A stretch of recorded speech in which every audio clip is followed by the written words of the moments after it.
മൊത്തത്തിൽ ഒരു പൊട്ട് കേട്ട് അതിലൊന്നായിട്ട് ഇങ്ങോട്ട് പോന്നു. അതിൽ പിന്നെ റോട്ടിൽ കുറേ ആളുകൾ പണിയെടുക്കുന്നവരുണ്ടായിരുന്നു. 4-5 ഞാൻ കണ്ടിരുന്നു. പക്ഷെ അതിൽ അവർ ഓടുന്നുണ്ട്. അതിലൊരാൾ രക്ഷപ്പെട്ടായിട്ടാണ് ഞാൻ ഓർക്കുന്നത്. ബാക്കിയുള്ളത് എന്തായെന്ന് അറിയില്ല. നമ്മൾ സൂര്യമലയ്ക്ക് പോകാൻ വേണ്ടി ബസ് കാത്തിക്കാൻ വേണ്ടി താഴോട്ട് റോഡിലേക്ക് ഇറങ്ങിയതാണ്. എൻ്റെ വീട് ഇവിടെ അടുത്ത് തന്നെയാണ്.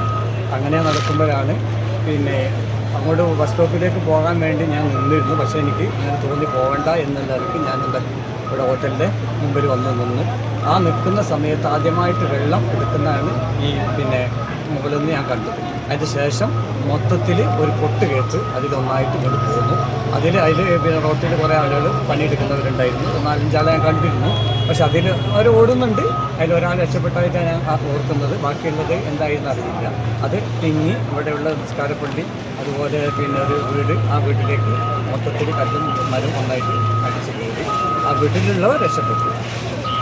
അങ്ങനെയാണ് ഇപ്പോൾ സംഭവിച്ചിട്ടുണ്ട്. പള്ളി പൂർണ്ണമായിട്ട് പോയി. വീടിൻ്റെ ആ ഒരു ഭാഗത്തേക്ക് ചെടി മണ്ണും കയറി. ആ വീട്ടിൽ നിന്ന് ആളുകൾ രക്ഷപ്പെട്ടു. മണ്ണിടിച്ചിൽ അവസ്ഥ വളരെ മോശമാണ്. പള്ളി ആരും ഉണ്ടായിട്ടില്ല. ആരും ഉണ്ടാവാറ്. അത് വൈകുന്നേരം ഉണ്ടായെങ്കിൽ ആരെങ്കിലും ഇറങ്ങാറുള്ളൂ. പകലൊന്നും ആരും മണ്ണിടിച്ചിലിനൊപ്പം അവിടെ നിന്ന് മണ്ണ് എടുത്തു വെച്ച മണ്ണ് നിരങ്ങി വരികയും അതിനോടനുബന്ധിച്ച് മലയിൽ നിന്ന് ഇങ്ങോട്ട് പൊട്ടിപ്പോരുകയും ചെയ്തു. അങ്ങനെയാണ് സംഭവിച്ചത്.